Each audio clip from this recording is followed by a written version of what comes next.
أنا كنت فاكرة إن كل الأمهات زي أمي، وإن كل البنات بيخافوا يرجعوا البيت. كنت فاكرة إن الطبيعي لما بنت تحب تضحك أمها تقول لها: انت شكلك على فكرة غبي، هو انت بتضحكي كده؟ خليكي مؤدبة على الأقل عشان منظري قدام الناس. أمي ما كانتش بتزعق كتير ولا بتضرب. أمي كانت بتكسرني، كانت بتكسرني بهدوء وبأناقة وابتسامة. كنت دايما بنام على صوت خطواتها، مش عشان بحس بالأمان، لأ، عشان أعرف أجهز نفسي لأي حاجة. أمي كانت ملكة في عينها، بس هو في بيتنا كلنا كنا رعاية، بس بقى كنت أنا خدمتها المفضلة اللي لازم تقول حاضر ونعم.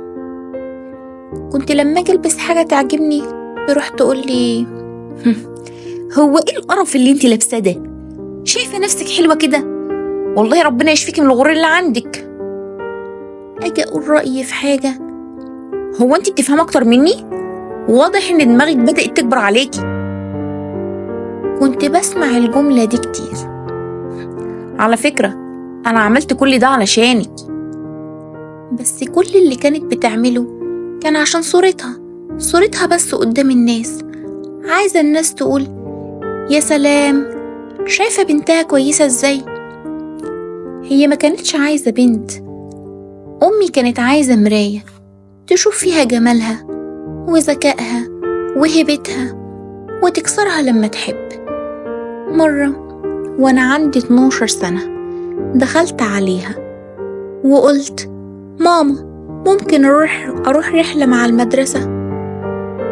قعدت تبصلي من فوق لتحت وكأني طلبت منها تبيع دهبها، وقالت لي بابتسامة باردة: والله عيل، رحلة كمان؟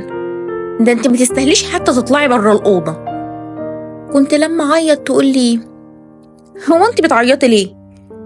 عشان أتعاطف معاكي؟ على فكرة ده انت دموعك دي بتضحكني.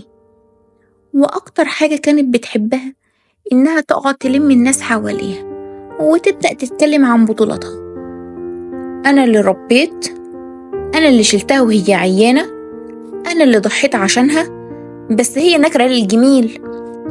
كنت قاعدة جنبها ساكتة ومش قادرة حتى أبلع ريقي، لأني عارفة إن أي رد هيتحول لمشهد، وأي اعتراض هيتحول لخيانة عظمى. وأكتر مشهد أنا مش بنساه يوم ما طلعت الأولى في الثانوية. جريت عليها وكنت فرحانة جدا، قلت هرفع راسها. راحت بصالي كده وقالت لي: على فكرة ما تتغريش، أنا أصلا اللي علمتك تكتبي اسمك. ولما كبرت وبقيت بشتغل وأقبض فلوس، قلت أجيب لها هدية عشان أقول لها: شكرا يا أمي، شكرا يا أمي على اللي عملتيه معايا. راحت قالت لي: هو أنت دلوقتي بقى عندك شخصية؟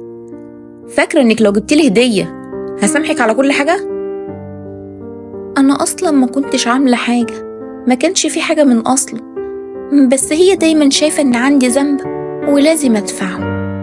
أنا كنت بكرهها، بجد كنت بكرهها، بس مش عشان الكره العادي، لأ، ده الكره اللي ناتج من أسوأ كان أقل بكتير.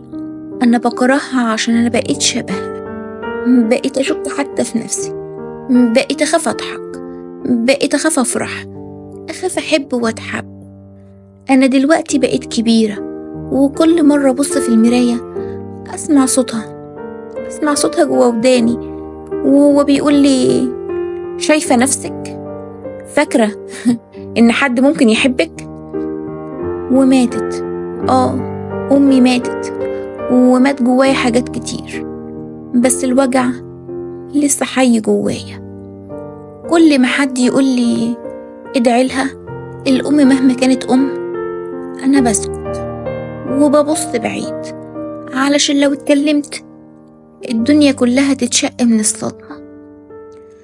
أنا بكره أمي، ويمكن عمري ما هسامحها، بس يمكن لو واحدة زي بتسمعني دلوقتي تعرف إنها مش مجنونة، وإن الجرح اللي جواها مش عيب فيها خالص، عيب اللي كانوا لازم يكونوا حضن وبقوا سم.